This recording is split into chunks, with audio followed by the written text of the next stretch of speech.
உயிர் என்பது பிரிஞ்சு இருக்கிறதுனாலதான் தன்னை அது உணர்வோ தன்னோட ஒரு ஈர்ப்பையோ தான் இருப்பதை பிரபஞ்சத்தோட தொடர்பு கொள்ள முடியாம போகுது. தலையோட உச்சியிலிருந்து பின்மண்டையும் நெத்தியும் கழுத்தோட இந்த பக்கம் கழுத்து இந்த பக்கம் பிரிஞ்சிருக்குல்ல, ரெண்டும் ஒட்டுறது. இதயம் அங்கிட்டு பிரிஞ்சிருக்கும். அதுவும் இப்படியே உடல் ஃபுல்லா கால் வரைக்கும் ஃபுல்லா அப்படியே உடல் முழுக்க ஒட்டுது. அந்த கருமத்தை என்னால விவாதிக்க முடியல அப்படின்னு தியாகராஜர் அப்ப இதே மாதிரிதான் நம்ம திருவையாறில் இருக்கிறாரு. தியாகராஜர் அன்னைக்கு இதே மாதிரிதான் ஒடுக்கம். அவரோட ஒடுக்கம் இதுதான். என்னுடைய பலம் எதுன்னா உயர் சக்தியை சேகரித்து ஒண்ணு சேர்க்கிறது. வடக்கோட தத்துவத்தை சிவன் செய்யல, அம்பாள் தான் செய்யறாங்க. அதனாலதான் புள்ள பெற்றது எல்லாமே பெண்கள் தான் பெற்றுட்டு இருக்காங்க. ஆண்கள் யாரும் புள்ள பெற்றது. அப்ப கருவூராஜிங்க அந்த லிங்கத்துக்குள்ள எந்த இடத்துல இருக்கிறாரு? மேல உட்கார்ந்து இருக்கிறாரா, கீழே உட்கார்ந்து இருக்கிறாரா, சைடுல உட்கார்ந்து இருக்கிறாரா? அப்ப சூரியனுக்குள் கோடிக்கணக்கான ஜீவன்கள் இங்கு பிறப்படுத்த ஜீவன்களே இருக்கு. அப்ப கோயிலுக்கு பின்னால் ஒரு தீர்க்கமான ஒரு உண்மை தத்துவம் இருக்கு, ஒரு உண்மை முகம் இருக்கு. அந்த உண்மை முகத்தை நம்மளால் அறிய முடியாம நாம வேற ஒரு வடிவத்துக்குள்ள நாம சண்டை போட்டுக்கிறோம், மதங்கிறோம், ஜாதிங்கிறோம். அந்த உண்மைய பார்க்க முடியாம போயிடும்.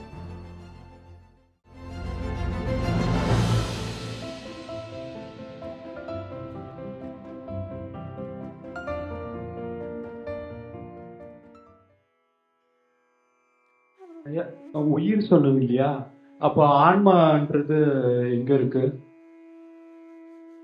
இப்ப நான் உங்களுக்கு தெரியற மாதிரி உயிர் தான் சொல்றேன், ஆன்மாவை தான் உயிர்னு சொல்றோம். புரியுதுங்களா? ஆன்மா வேற, உயிர் வேற. ஒரே ஒரு விஷயம் என்னன்னா, ஒரு தனி மனிதனுக்குள்ள இங்க இருக்கிற எல்லா மனிதனுக்குள்ளையும் உயிராக இருக்கு. அவன் தியானம் பண்ணா ஆன்மாவாக மாறுறான். உயிர் என்பது பிரிந்து கிடப்பது. உயிர் என்பது என்ன அப்படின்னா, இப்ப என்னன்னா வாழ்க்கையில் எல்லாரும் நாம வச்சுக்க, நம்ம 6 அறிவு அந்த மாதிரி சொல்றோம்ல, அந்த மாதிரி 6 ஆதாரத்தையும் எவன் ஒருத்தன் ஒண்ணு சேர்க்கிறானோ அவன் ஆன்மாவா மாறான். அந்த 6 ஆதாரத்தையும் எவன் 6 சக்கரத்தையும் கடக்கிறானோ அவன் தான் ஆன்மாவா மாறுறான். அப்ப 6 ஆதாரத்தையும் மாறாதவன் உயிரா தான் இருக்கிறான். அப்ப உயிர் என்பது பிரிஞ்சு இருக்கிறதுனாலதான் தன்னை அது உணர்வோ தன்னோட ஒரு ஈர்ப்பையோ தான் இருப்பதை பிரபஞ்சத்தோட தொடர்பு கொள்ள முடியாம போகுது. அப்ப ஒரு இடத்துல என்ன ஆகுது, இந்த தொப்புளுக்கு கீழே இருந்து ஆரம்பிச்சு முதுகு தண்டு வழியா ஒரு வேலை நடக்கும். அந்த முதுகு தண்டு வடத்துல வேலை நடக்க நடக்க நடக்க நடக்க என்ன ஆகும்னா, இந்த முன் பக்கம் இருக்குல்ல, இப்ப நமக்கு 2 உடல் மாதிரி, இப்ப முன் பக்கம் ஒரு உடல், 2 பேஸ்ட் மாதிரி பிரிச்சுக்கலாம். இத நான் புத்தகையால ஒரு இந்த பஞ்சமி திதியில முத்தகையாவுக்கு போயிருந்தேன். முத்தகையா முடிச்சுட்டு நான் காசிக்கு ரிட்டர்ன் வரும்போது என்னுடைய உடலை 2ஆ பிரிச்சுட்டாங்க. எப்படி பிரிச்சுட்டாங்கன்னா, பின்பக்கம் ஒரு உடலும் முன்பக்கம் ஒரு உடலும் மாதிரி. இப்ப இந்த 2 உடலும் அந்த புத்தகையா முடிச்சுட்டு முதல் உரை புத்தர் காசிக்கு பக்கத்துல உரை நிகழ்த்தினார்ல, அந்த இடத்துக்கு நான் போறேன் புத்தகையா முடிச்சுட்டு இந்த கார் டிராவல்ல. அப்ப டிராவல்ல இருக்கும்போது என்னுடைய கால்ல இருந்து தலை வரைக்கும் 2 உடலா பிரிக்கப்பட்டு திருப்பி 2 உடலும் அந்த சமாதியா ஒடுங்குது. ஒற்றது இருக்கும்ல, நீங்க பதஞ்சலிய கூடு மாதிரி பார்த்திருப்பீங்கல்ல, அந்த மாதிரி கால்ல இருந்து ஆரம்பிச்சு உடல் வரைக்கும் 2ம் ஒற்றது இருக்குல்ல. தனியா பிரிஞ்சது ஒட்டினா எப்படி இருக்கும்? இப்ப முதுகு தண்டவடத்தோடைய வடிவமும் இந்த வயிறும் போய் உள்ள போய் ஒட்டினா எப்படி இருக்கும்? முதுகோட உங்க உடல் போய் ஒட்டிக்கிட்டா எப்படி இருக்கும்? அப்ப நான் போய் அந்த இடத்துல இறங்கிட்டேன். எங்க முதல் புத்தர் ஞானம் பெற்றுட்டு பாலியில உரை நிகழ்த்தினா அந்த இடத்துல காசிக்கு பக்கத்துல போய் இறங்கிட்டேன். அப்ப இறங்கணும்னா கிரௌடு, சரியான கிரௌடு. என் கூட இருக்கிறவங்களும் என்னை யாருமே நான் என்ன மாதிரி இருக்கிறேன்னு புரியல. என்னால பூமியில கால வைக்க முடியல. அப்படி உச்சகட்டமான தியானம் அப்படியே நடந்துகிட்டே இருக்கு. அப்படியும் நான் பேலன்ஸ் பண்ணி நடந்து போய் ஒரு இடத்துல அங்க போய் உட்காந்துட்டேன். அப்ப 2 உடலும் ஒட்டுது. அது எப்ப ஒட்டுதுன்னா பஞ்சமி திதி. அப்பதான் அந்த பஞ்சமி திதியோட உயர்ந்த செயலை எனக்கு தெரிஞ்சிச்சு. அந்த பஞ்சமி திதியில அவ்வளவு பெரிய அற்புதம் இந்த பிரபஞ்சத்துல நிகழ்வுங்கிறது தெரிஞ்சிச்சு. அப்ப 2ம் தனியா இருக்கிறது, 2ம் அப்படியே ஒடுங்குது. அந்த ஒடுக்கம் சொல்லுவாங்கல்ல, ஜீவ ஒடுக்கம்னு, அது 2ம் அப்படியே ஒடுங்குது. காலில இருந்து தலை வரைக்கும் மொத்தமா. அது எப்படின்னா எல்லாம் கம்ப்ளீட்டா இருக்கு. எனக்கு பாத்தீங்கன்னா இதெல்லாம் உள்ள எல்லாம் சதையெல்லாம் இல்லாம போனதுன்னா உள்ள ஒடுங்கிறது தான். அப்ப தியானத்தோட வடிவத்துல எல்லாமே வத்திரும். உடல்ல இருக்கு எல்லாம் வத்திரும், சதையெல்லாம் வத்திரும். இதெல்லாம் என்ன ஆகும்னா அந்த நரம்பு மண்டலம் எல்லாமே கிளீரா நரம்புகள் எலும்புகள்லாம் தெரிய தொடங்கிடும். உள்ள என்ன வட்டிடும். அப்ப மெயின் இயக்கமா எது இருக்கும்னா அந்த இயக்கம் எது இருக்கோ அது எல்லாமே அந்த முதுகு தண்டுவடமும் மின்பக்கமும் இருக்கிறது இருக்குல்ல, அது ரெண்டும் எல்லாமே ஒரே ஒடுக்கமா ஒரே ஆள் மாதிரி அப்படி குச்சி மாதிரி ஆயிடும். அப்படி ஒரு குச்சி மாதிரி ஒருத்தர் நின்றுவார். அந்த மாதிரி தலையோட உச்சியில இருந்து பின்மண்டையும் நெத்தியும், கழுத்தோட இந்த பக்கம் கழுத்து இந்த பக்கம் பிரிஞ்சிருக்குல்ல, ரெண்டும் ஒட்டுறது. இதயம் அங்கிட்டு பிரிஞ்சிருக்கும். அதுவும் இப்படியே உடல் ஃபுல்லா கால் வரைக்கும் ஃபுல்லா அப்படியே உடல் முழுக்க ஒட்டுது. அந்த கருமத்தை என்னால விவாதிக்க முடியல. அப்படியே ஒடுங்கிட்டு அப்படியே ஒடுங்கி அப்படியே அப்படியே குச்சி மாதிரி மாறி அப்படியே உடல்ல அப்படியே உள்ள இழுத்து அப்படியே ஒடுக்கிது. அப்ப இந்த வடிவத்தை கிட்டத்தட்ட ஒரு 40 நிமிஷம், அதுக்கப்புறம் திருப்பி நான் இங்கேருந்து கிளம்பி காசியில போய் அந்த கங்கை கரையில தங்கிட்டேன். அந்த நாள் முழுக்க அந்த அந்த அந்த வடிவம் அப்படியே நடந்துகிட்டே இருந்துச்சு. அப்பதான் இந்த பஞ்சமி திதி வாழ்க்கையில மிக மிக உயர்ந்த ஒரு செயல் வடிவத்தை தியாகராஜர் அப்ப இதே மாதிரிதான், நம்ம திருவையாறில் இருக்கிறதால தியாகராஜர் அன்னைக்கு இதே மாதிரிதான் ஒடுக்கம். அவரோட ஒடுக்கம் இதுதான். அப்ப ஒரு ஜீவ ஒடுக்கம்ங்கிறது அந்த நாளில குறிக்கப்பட்டுச்சுன்னா அதுவா நடக்கும். அது அற்புதமா நடக்கும்.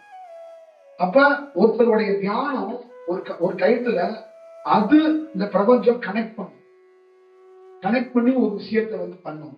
இப்ப பேசிக்கா ஃபர்ஸ்ட் என்ன நடக்கும் அப்படின்னா, இந்த இடுப்புல கீழே முதுகு தண்டுவடத்துக்கு கீழே அந்த வேர் விழிச்சுச்சுன்னா, அந்த வேரோட தன்மை என்னன்னா, முன்னாடி இருக்கிற 6 ஆதாரங்கள் இருக்கிற நமக்குள்ள தொப்புளுக்குள்ள இந்த வடிவங்கள்லாம் இருக்குல்ல, முன்பக்கம் இருக்குல்ல, அந்த பின்பக்கம் முதுகுல இருந்து வர்ற அந்த சக்தி அலைவரிசையில இருந்து முன்பக்கம் எல்லாமே ஒரு நல்ல வடிவத்துக்கு வேலை செய்ய தொடங்கும்.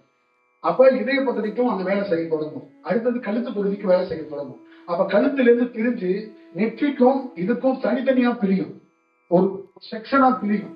இப்ப நெற்றிலையும் இதுவும் பிரியும் போது இப்ப இந்த உள்ளுக்குள்ள இதே வடிவத்துல அந்த அலைவரிசை ஓடிக்கிட்டே இருக்கும்.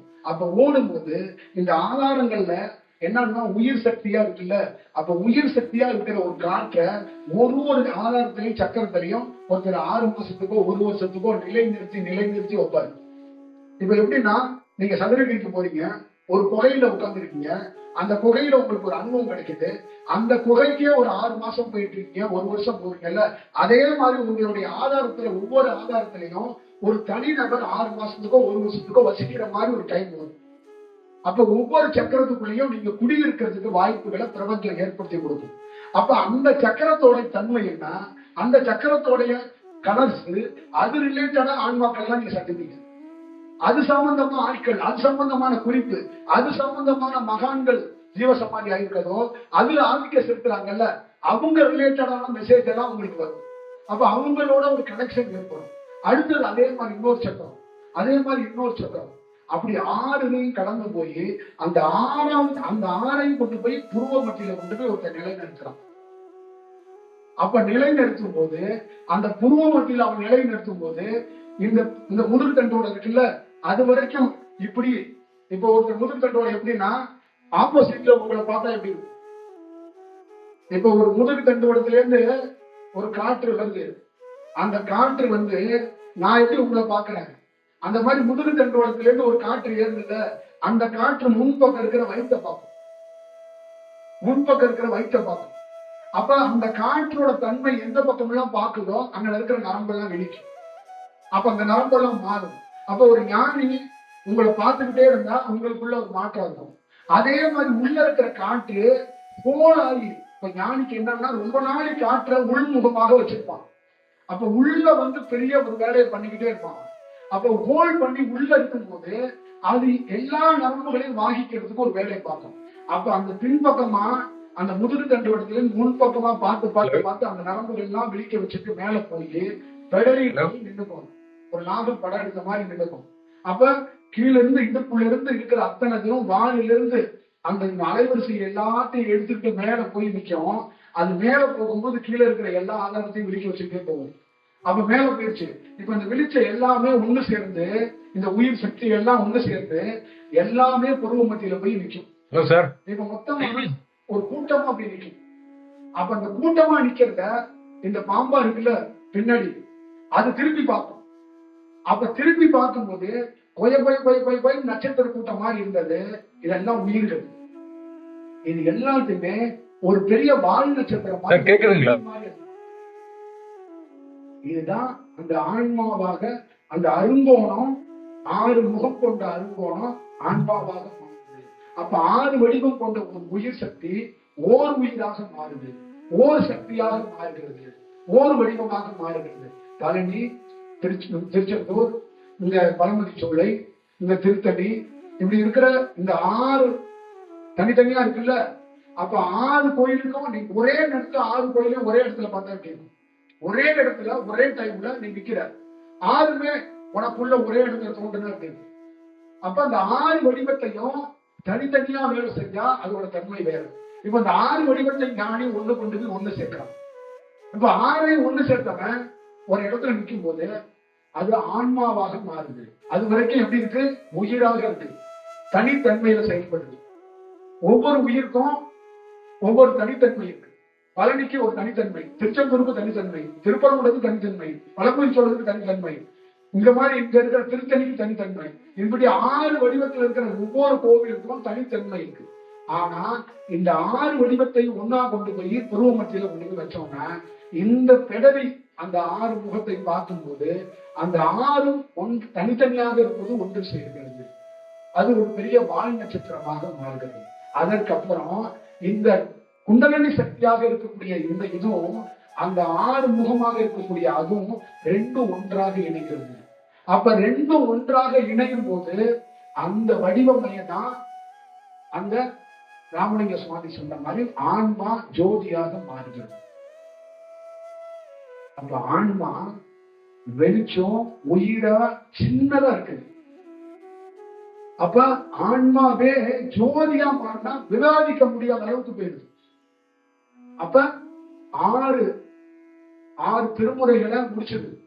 6 திருமுறைங்கிறது 6 ஆதாரம். 6 திருமுறைகளை நீ படிச்சது. 6 திருமுறைகள்ங்கிறது என் புத்தகத்தை மட்டும் படிக்கிறது இல்ல, ஒவ்வொரு திருமுறைங்கிறது உன்னுடைய ஒவ்வொரு சக்கரம், உன்னுடைய ஆதாரம். அப்ப 6 திருமுறையை முடிச்சு 6 திருமுறையும் ஒருத்தன் ஆய்வு செய்து 6 திருமுறையும் ஒருத்தன் ஒண்ணு சேர்க்கணும். இப்ப நம்ம ஊர்ல இருக்கிற ஆட்கள்லாம் 5 திருமுறையை விட்டுட்டு 6வது திருமுறையை மட்டும் படிக்கிறது. அப்ப 6 திருமுறையும் ஒருத்தன் எவன் ஒருவன் ஒண்ணு சேர்க்கிறானோ அப்ப கொண்டாந்து ஒண்ணு சேர்க்கும் போது 7வது திரை விலகி அந்த 6 திருமுறையே ஜோதியாக மாறுகிறது.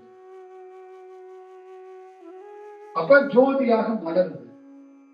அப்ப அந்த வடிவம் எண்ணில் அடங்காத வடிவமாக மாறுகிறது.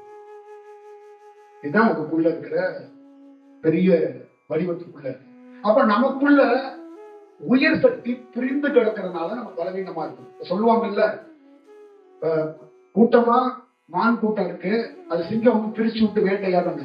இப்ப நீங்க பலவீனமா இருக்கிறது என்னன்னா உயிர் சக்தி பிரிந்து கிடக்கிறது. இப்ப நான் பலம், என்னுடைய பலம் எதுனா உயிர் சக்தியை சேகரித்து ஒண்ணு சேர்க்கிறேன்.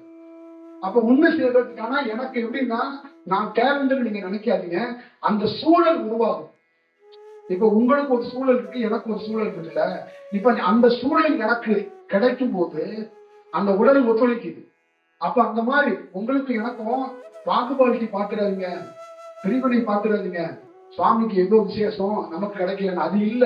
அந்த சூழல் அந்த நேரத்துல ஒத்துழைக்குது. நீங்களும் தியானம் பண்றீங்க, நானும் பண்றேன். என்னுடைய சூழல் கொஞ்சம் ஒத்துழைக்கும் போது பிரிந்த உயிர் துளிகள் ஒரு இடத்துல சங்கமிக்குது. அப்ப சங்கமிக்கும் போது அது வாகிக்கும் போது அந்த அலைவரிசைகள் இரண்டும் நெற்றியும் பிடரியும் தொடர்ந்து பார்த்துக்கும் போது அந்த செயல்கள் மீண்டும் ஒண்ணு சேரும் போது அங்க பேர் வடிவமாக ஒரு பேர் வெளிச்சமாக மாறுது. அதுதான் நாகமாக இருக்கிறது. குண்டலினி சக்தியை வெளிச்சமாக மாறி போச்சு. அப்ப நாகமாக இருக்கக்கூடிய பார்வதி தேவி தான் நாகமா இருக்கிறாங்க. பார்வதி தேவி தான் படைப்போட தத்துவத்தை செய்யறாங்க. படைப்போட தத்துவத்தை சிவன் செய்யல, அம்பாள் தான் செய்யறாங்க.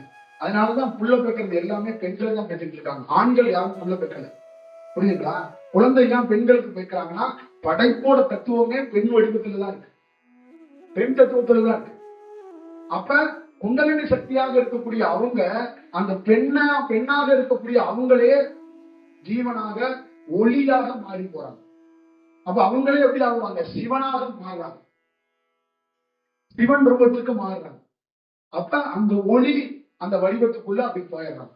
அப்ப அந்த ஒளி தத்துவத்துக்குள்ள இருக்கும்போது அவங்க குருநாதர் அந்த மாதிரி எல்லா வடிவத்திலையும் விட்டு விட்டு ஒன்றும் இல்லை, வெட்ட வெளி, காற்று, எம்டினஸ், எல்லாத்திலிருந்து விடுபட்டவன் அப்படிங்கிற ஒரு சூழலை. அப்ப நம்ம வடலூர்ல இருக்கிற சித்தி விளாகம் வெறும் அறை, ஒன்றும் இல்லாத அறையை வணங்குறோம். அப்ப ஒன்றும் இல்லாத அறையை ஒருத்தருக்கு உலகத்துக்கு ஏன் கொடுக்குறாங்க, என்ன காட்டுறாங்கன்னா, ஆறை கடந்தவன், ஏழாவது இருப்பவன் அவன் உடலை அவனே மறைத்துக் கொள்வான். தேவைப்படும் போது அந்த ஆறு ஆதாரத்தை கடக்கிறவனுக்கு தான் அதை காட்டி கொடுக்கறதுக்கு வாய்ப்பு இருக்கும். அதுக்கு கீழே இருக்கிற எல்லாருக்கும் எப்படி காட்டுவாங்கன்னா, உங்களுக்கு உயிர் சக்தி எப்படி இருக்கோ அதுக்கேற்ற மாதிரி தான் காட்டி கொடுப்பாங்க. இப்ப உங்க உயிர் சக்திகளுக்கு தாண்டி காட்டி கொடுத்தா அந்த நரம்பு மண்டலங்களும் நீங்களும் பாதிக்கப்பட்டிருக்கீங்க. இது ரொம்ப புரிஞ்சுக்கணும். மக்கள்ல சென்சிவா என்ன புரிஞ்சுக்கணும்னா, ஆவலால், ஆசையால், மோகத்தால் இறைவனையோ தியானத்தையோ நம்ம பேர் அலைவரிசையை உள்ள கொண்டு வர முடியாது. அப்ப அது கொண்டு வர்றதுக்கு உடல் தன்மையை ஒண்ணு சேர்ப்பதில் ரொம்ப கவனமாக இருக்கணும். ஒரு ஞானியோட பெரிய பல நாள் போராட்டம் எதுன்னா, இந்த உயிர் சக்திகளை ஒன்று சேர்க்க முடியுமா என்பதுதான். உயிர் சக்தி வருவது ஆச்சரியம் அல்ல, தியானத்தில் அதிசயம் சித்து செல்வது ஆச்சரியம் அல்ல, பெரிய நம்ம பிரபலமாயிருந்த ஆச்சரியம் அல்ல. பெரிய ஆச்சரியம் எதுனா, நீ எல்லாத்தையும் ஒண்ணு சேர்த்து அந்த செயல் வடிவத்தை இந்த பிறப்பில் பெற்றாயா. அது சுத்தி இருக்கிறவங்க, அதான் தேவர்கள், ரிஷிகள், முனிவர்கள் சொல்றாங்கல்ல, அதெல்லாம் எதுக்குன்னா அது எல்லாமே ஒரு உயிர் சக்தி தான். அந்த உயிர் சக்தி, அந்த ஆன்மா ஒளியாக இருக்கக்கூடிய எல்லாமே நீ இந்த மாதிரி ஒரு வடிவத்தை பெற்றாயா அப்படிங்கறதுதான். அப்ப நான் உங்களுக்கு உதாரணமா சொல்றேன். குருந்த மரத்து அடியில சிவனை மாணிக்க வாசகர் கண்டாரா? அதுக்கப்புறம் அவர் என்ன பண்ணாருன்னு உங்க கதை எல்லாமே தெரியும். அப்புறம் கடைசியில அவர் சொன்னார். அது யார் எழுதினா? சிவன் எழுதிட்டார். அப்ப சிவன் எழுதினோட கீழே என்ன போட்டாரு? திருச்சிட்டம்பலம்னு அவர் கையெழுத்த போட்டார். அப்ப மாணிக்க வாசகர் என்ன மெர்ஜ் ஆயிடு. அது எப்படி மெர்ஜ் ஆனாரு? அவர் ஃபர்ஸ்ட் பார்க்கும்போது தன்மை கிடைச்சிருக்கணும். அப்பயும் சிவன் தானே பார்த்தாரு. குருந்த மரத்தடியில யார் பார்த்தா? எப்படி மாறும்?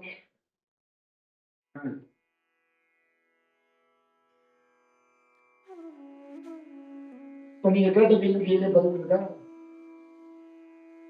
இல்ல ஒரு நிமிஷம். நீங்க கேட்ட கேள்வி என்ன சொன்னீங்கன்னா, இப்ப மாணிக்க வாசகர் குருந்த மரத்தை பார்க்கும்போது உயிரா இருந்தாரு. பையனால என்ன ஆனாரு? ஆன்மாவாக மாறி சிவனாக மாறி கலந்து போனார். அப்ப அங்க என்ன ஆயிடுச்சுன்னா, மாணிக்க வாசகர் வரல, சிவனே தான் வந்திருக்கிறது. இங்க மாணிக்க வாசகர் வரவில்லை, திருவாசகத்தை எழுதுறது சிவனே தான் வந்தார். புரியுங்களா? பட்டினத்தார் வரவில்லை, சிவன் தான் வந்தார். புரியுங்களா? அப்ப பார்வதியாக இருக்கும்போது அவர் ஞானி, அவரே சிவனாக மாறினா அவர் யாராக நம்ம கருத முடியும்? அப்ப ஒவ்வொருத்தருக்குள்ளேயும் இங்க இருக்கக்குள்ள எல்லாருக்குள்ளேயும் உயிர் தனியாக இருக்கிறது. இந்த உயிர் துளிகள் ஒன்று சேர்ந்து ஆன்மாவாக மாறி அதுவே ஜோதியானா அது என்ன ஆகும்? ஒரு சூரியன் மாதிரி பெருஞ்சோதியோட போய் கலந்துரும். கருவூரார் போய் ஒரு லிங்கத்துல கலந்தாருன்னு சொன்னார்ல, அது எப்படி போய் கலக்க முடியும்? எப்படி கலக்க முடியும்? அப்ப கருவூரார் எங்க? அந்த லிங்கத்துக்குள்ள எந்த இடத்துல இருக்கிறாரு? மேல உட்கார்ந்து இருக்கிறாரா, கீழே உட்கார்ந்து இருக்கிறாரா, சைடுல உட்கார்ந்து இருக்கிறாரா? அப்ப சூரியனுக்குள் கோடிக்கணக்கான ஜீவன்கள், இங்கு பிறப்படுத்த ஜீவன்களே இருக்கு. அப்ப எந்த ஜீவனை சூரியன் நீ கண்டுபிடிச்சு மார்க் பண்ணுவ? இவர் தான் இப்ப பறந்து வந்தாரு, இவர் தான் இப்ப பறந்து வந்தாரு. அப்ப ஒட்டுமொத்தமான ஒரு பிரகாசமான ஒளிக்குள் ஆயிரம் ஜீவன்கள் உள்ளே அடங்கி இருக்கு. அதுல அடங்கி இருக்கிற சில ஜீவன்கள் சமயத்தில் நம்ம உடல்ல இருந்து கீழே விழுந்து மலவாசல் வழியா உயிர் போகுதுல, அந்த மாதிரி எரிஞ்சு கீழே விழுந்துருது. அது சுயநலம் விட்டு போய் திருப்பி ஒரு பிறப்படுத்து இங்க அப்படியே சுத்தி இருக்கிறது. திருப்பியும் அதுக்கு ஒரு வாய்ப்பு வழங்கி மேல போய் ஐக்கியமாகும். இதான் விஷயம். தெரிந்தாங்க? உங்களுக்கு புரியுதா?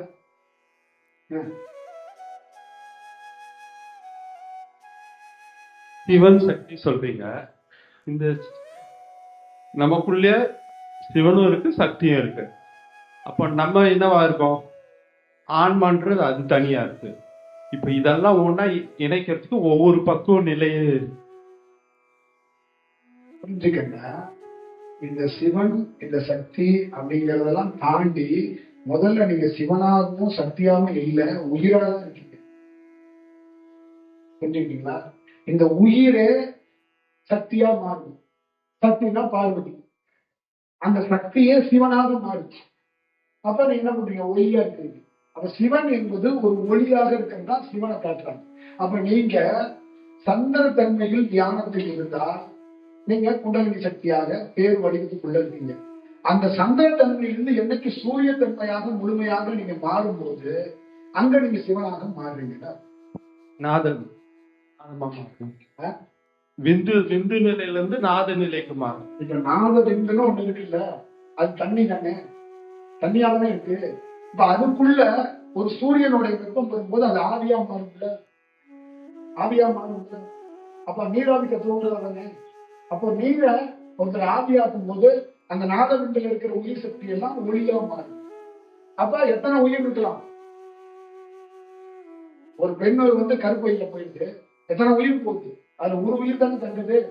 ஒரு பெண்ணு வீட்டுக்கு தூரம் போறா, போகும்போது எத்தனை உயிர் வெளியில போகுது? எத்தனை உயிர் போகுது? அது சூட்சும தேகத்துக்கு மட்டும்தான் இந்த உயிர். இது ஒரு விஷயம் என்னன்னா, இந்த வாழ்க்கையில ரொம்ப ரொம்ப முக்கியமான ஒரு வடிவம் எதுன்னா, நம்மளுடைய உயிர் துளிகளே நம்மளுடைய உடலுக்குள்ள செதறிக்கிறது. அப்ப அந்த உயிர் துளிகளை ஒருத்தர் ஒன்று சேர்க்கிறது. அப்ப ஒன்று சேர்க்கும் போது ஒரு சக்தியாக மாறும். அப்ப அவர் என்ன புரிஞ்சுக்கிறாருன்னா, அவருக்கு முதல் வடிவம் எது கிடைக்கும்னா பார்வதி தன்மையான வடிவம் தான் கிடைக்கும். புரியுதுங்களா? இங்க ஞானின்னு சொல்லப்பட்ட எத்தனையோ யோகிகள் பார்வதி தன்மையான அங்க இருக்கு. அப்ப உங்களுக்கு உதாரணத்துக்கு காளியும் நடராஜரோட நடனத்தை காட்டினாங்கல்ல. அப்ப காளியும் நடராஜரும் கடைசியில காளி என்ன ஆனாங்க? நடராஜரோட ஒழிஞ்சுக்கிட்டாங்க. அப்ப சந்திரன் காற்று சூரிய காற்றோட போய் கலந்து, அப்ப சூரிய காற்றோட கலக்கும் போது சூரியன் மட்டுமே மேல் நோக்கி நடுநாடியாக இருக்கும். அப்ப 63 நாயன்மார்களாக நடுநாடி மாறும். அப்ப நடுநாடி மாறும்போது என்னன்னா ஒருத்தர் முழுசாக சிவனாக மாறிட்டாருன்னா, புரியுதுங்களா? அப்ப அவருக்குள்ள நீரே இல்லை, அப்ப அவர் நெருப்பாவே இருக்கும். இதுதான் விஷயம். அப்ப அவர் என்ன பண்ணுவாரு? அந்த பேர் ஒளியாக இருப்பாருன்னு அர்த்தம். அப்ப ராமலிங்க சுவாமி தன்னுடைய உடலை போத்திக்கல, அவர் ஒளியாக இருந்தார். புரியுதுங்களா? அவர் ஒளியா மாறிட்டார். அப்ப அந்த ஒளி தேகத்தை காட்ட முடியாதுங்கிறதுக்காக மறைத்துக் கொண்டார். அப்ப என்ன சொன்னார்னா, நான் ஒரு எம்டினஸ்ல இருக்கிறப்பா, இந்த மாதிரி ஒரு சூழலுக்கு நீ வாய்ப்பு இருக்கும் போது நம்மளை சந்திக்கலாம் அப்படின்றத காட்டிக்கணும். இதான் விஷயம். அப்ப நாம வேற ஒரு வடிவத்துக்குள்ள போயிடக்கூடாது. அப்ப அவர் உங்களுக்கு சொல்லி கொடுத்தது என்னன்னா, நீ முதல் அடிப்படை உயிராக இருக்கிறாய். அப்போ உயிரை பலப்படுத்துறதுக்கு ஜீவகாரணியை செய்யுது. அப்ப ஜீவகாரணிங்கிறது உயிர். அப்ப உணவு என்பது அரிசி என்பது உயிர், அதான் ஜீவகாரணி. அப்ப அந்த அரிசியை நீ கையில எடுத்து ஜீவகாரணியத்தை ஒரு பக்கம் செய்ய, ஒரு பக்கம் முடிஞ்சா நல்ல குருவிட்ட போய் தியானம் பண்ணு. தொடர்ந்து நீ ஜீவகாரணியத்தை பண்ணும்போது உனக்குள்ள அந்த உயிர் சக்தியை நீ உணர்றதுக்கு வாய்ப்பு கிடைக்கும். அப்ப அந்த உயிர் சக்தியை உணரும் போது யாருக்கெல்லாம் உயிர் சக்தியை உணர்ற வாய்ப்பு கிடைக்குதோ அவங்களுக்குள்ள ஒரு நல்ல வடிவம் கிடைக்கணும். அப்ப உயிர் சக்தியை உணர்றவனுக்கு தேவி பாலாங்கிற அந்த ஆதி சக்தியை உணர்றதுக்கு வாய்ப்பு கிடைக்கும். அப்ப தியானம் ஒரு நல்ல வடிவத்தில் பிறக்கும், ஒரு நல்ல சூழலை உருவாக்கும்.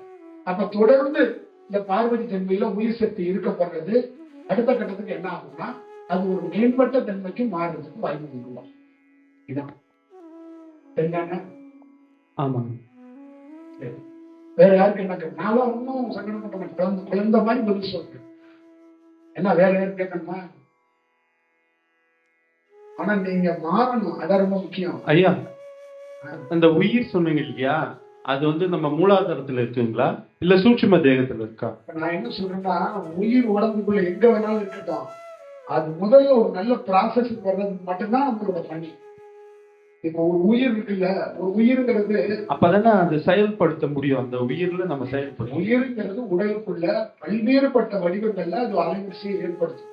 இப்ப ஒரு தலையுடைய உச்சியிலிருந்து ஆரம்பிச்சு நாடுகளுக்கு கீழே இறங்குறீங்க. இப்ப அதைதான் நம்ம உயிர் சக்தியா சொல்றோம். அப்ப அடிப்படையா நல்லா ஞாபகம் வச்சுக்கோங்க, நமக்கு 3 ஜென்ஷன், தலை, இதயம், இடுப்பு. இந்த 3லயும் உயிரோடைய பங்களிப்பு அதிகமா இருக்கு.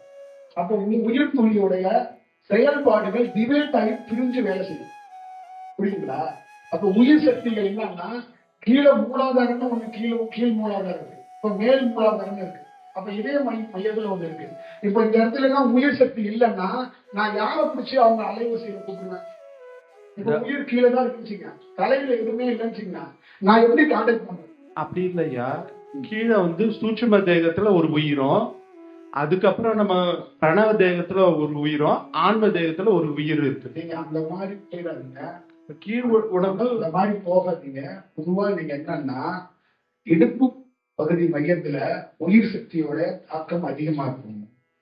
அடுத்தது இதய பக்கத்துல தாக்கம் அதிகமா இருக்கும். அடுத்தது தலையில அதிக தாக்கமா இருக்கும்.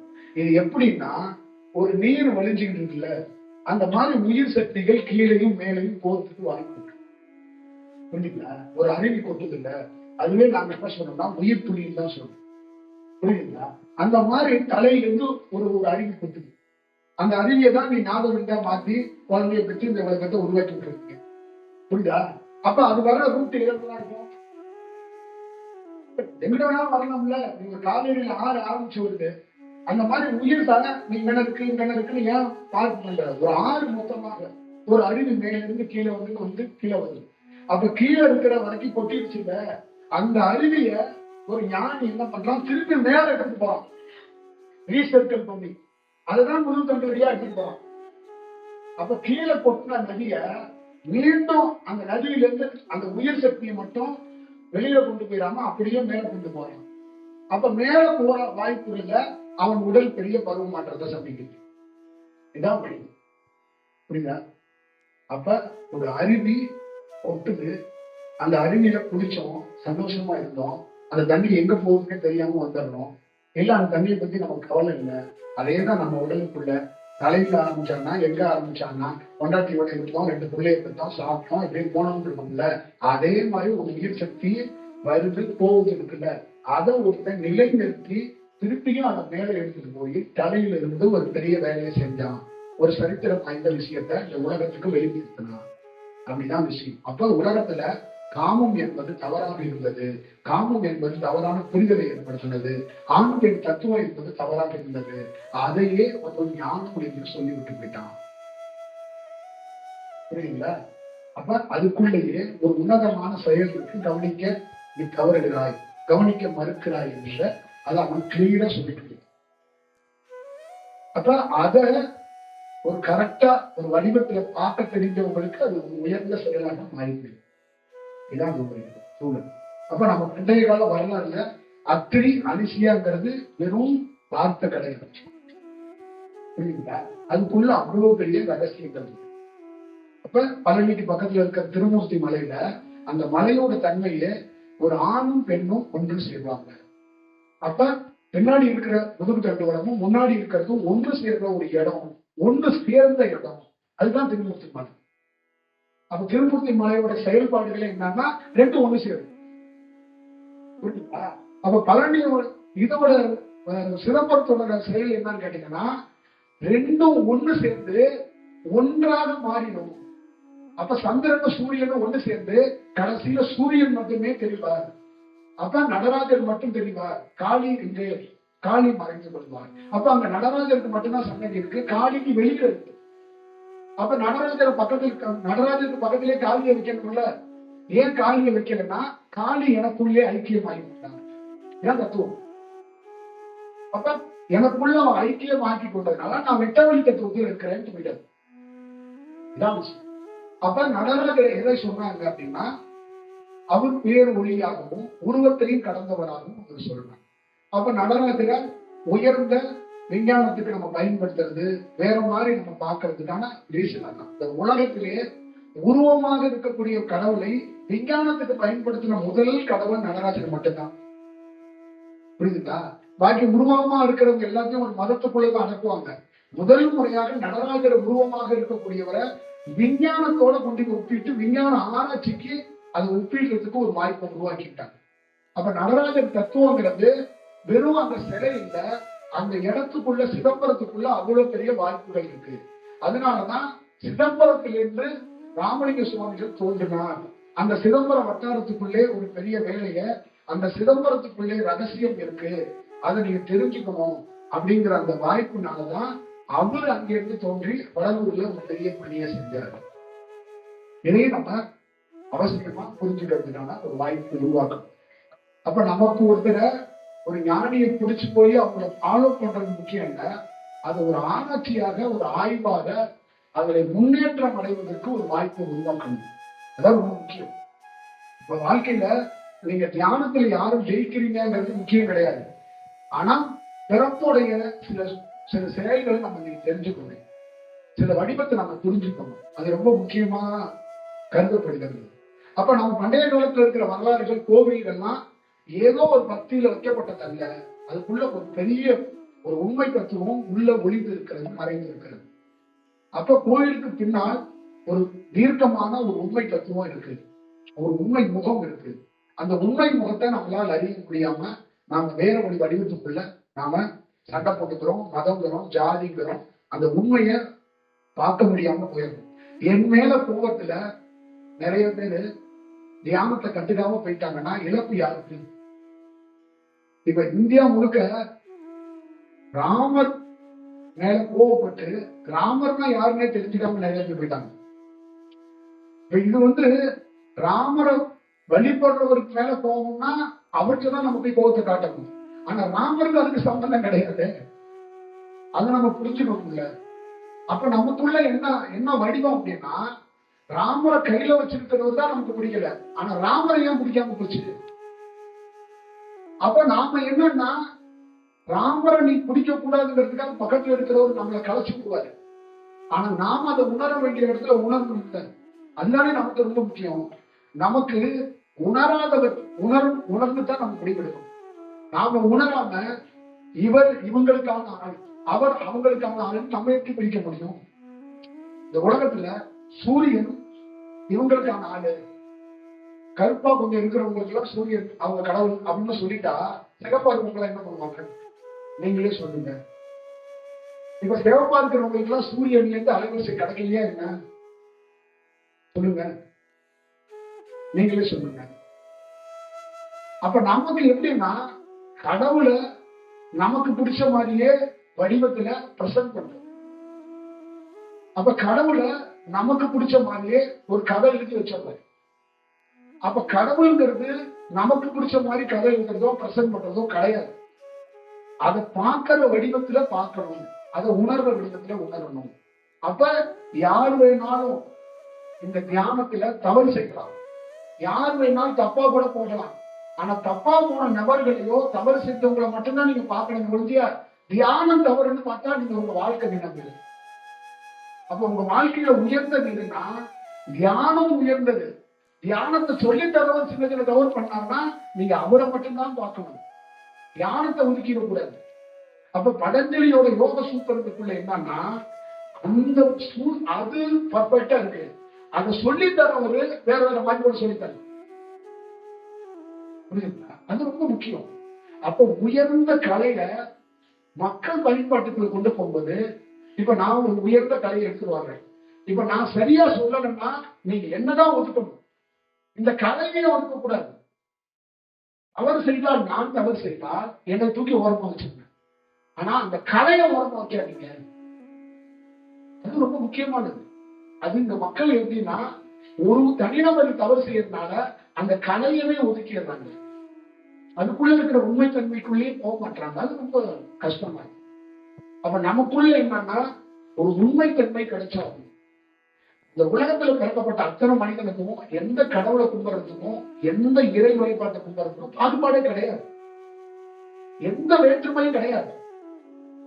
யாரு வேணாலும் எந்த கடவுள் வேணாலும் அடைக்கட்டும். கதவை வச்சு கடவுளை போய் நம்ம உணர முடியாதுங்க. கதவும் வேண்டாம், கல்லறையும் வேண்டாம். கடவுளை உணர்றதுக்கு நாம தான் கரெக்டா இருக்கணும். ஒரு கோயிலுக்குள்ள உள்ள போய் தான் கடவுளை உணர முடியாது, புரியுங்களா? ஒரு கோயிலுக்குள்ள உள்ள போனாதான் கடவுளை நாம உணர முடியும்னா நம்ம எப்படி இருக்க முடியும்? நீங்களே சொல்லுங்க. சிதம்பரத்துக்குள்ள நான் போறேன், என்னை போய் உள்ள உடல அப்படிங்கிறதுக்காக நான் நடராஜரை வணங்க அவரை உணராம நான் வந்துட்டேன்னா எனக்கு நஷ்டமா அவங்களுக்கு நஷ்டமா? அப்ப நான் என்ன பண்ணணும்? என்னை உள்ள உண்டாத போது நான் உள்ளே போவேன் அப்படின்னு ஆர்ப்பாட்டம் பண்ணுவேனா? என்னை சார்ந்த ஒரு 10 பேர்த்த கூட்டிட்டு வாங்க, நம்மள கோயிலுக்குள்ள உள்ள நம்ம எல்லாம் ஆர்ப்பாட்டம் பண்ணணும். நான் என்ன பண்ணுவேன், எல்லாத்தையும் விட்டுட்டு ஒரு மரத்தடியிலோ பக்கத்துல ஒரு தேங்காய் கடையோ ஒரு மாங்காய் கடையிலோ உட்காந்து புரியுதுங்களா? அப்ப நான் என்ன செஞ்சேன், எனக்கு உள்ளே போக அனுமதி இல்லை, நீ எங்க இருந்தாலும் வா அப்படின்ட்டு நான் உட்காந்துட்டேன். அப்போ ஒரு நாள் உணர்ந்தா அங்க என்ன ஆகும்? இப்ப நல்ல ஞாபகம் வச்சுக்கோங்க, கோயிலுக்குள்ள போனவங்க அத்தனை பேருமே கடவுளை உணர்ந்தாங்களா உணர்றாங்களான்னு தெரியாது. கோயிலுக்கு வெளியே நிக்கிற நிறைய பேர் உணர்ந்துட்டு போயிட்டான். அதனாலதான் உணர்ந்தவன் எவனும் கோயிலுக்குள்ள அதிகமா வர்றதில்லை. உணர்ந்த நீங்க தான் என்ன பண்றீங்கன்னா பயங்கரமா பாடிட்டு இருக்கீங்க, எங்களுக்கே பயமா இருக்கு. புரியுதுங்களா? இப்ப உங்க சத்தம் தான் அதிகமா கேட்குது. ஐயா, அப்ப உணர்ந்தவன் கொஞ்சம் அமைதியா இருக்கிறான். இவங்க எல்லாம் வந்து வெளியே பாக்குறாங்க, நீங்க உள்ள பாக்குறீங்க. நான் என்ன சொல்றேன்னா, உள்ள பாக்குறது வெளியே பாக்குறத தாண்டி அந்த சிச்சுவேஷன் இருக்குல்ல, அது ரொம்ப முக்கியம். இப்ப நமக்கு என்னன்னா, நீங்க வெளியில பார்க்கிட்டு ஒரு ஒரு விஷயம் இருக்குல்ல, அதே உள்ளயும் பார்க்கணும் அப்படிங்கறதுதானே முக்கியமானது. இப்ப நான் உள்ள பார்த்துட்டு இப்ப நான் வந்து உங்ககிட்ட சொல்றேன், இங்க இருக்கிற அத்தனை பேருக்குள்ளயும் ஒரு எண்ணம் என்ன வருதுன்னா, இந்த ஐயா ஒரு விஷயத்த பார்த்தாங்க பண்ணாங்க, இதையா நம்ம பண்ணல, இதையா நமக்கு கிடைக்கல அப்படின்னு எல்லாருக்குள்ளயும் தோணும்ல. நீங்க நோட்டை போட்டு ஏன் எழுதுறீங்க? உங்களுக்குள்ள ஒண்ணு பார்க்கணும் தானே எழுதுறீங்க. அப்ப நான் என்ன சொல்றேன்னா, போகும்போது என்ன மாதிரியே போயிடு, அங்க போய் ஏன் சுண்டல் வாங்கி திங்கணுங்கிற மாதிரி மைண்ட் செட்ல போற.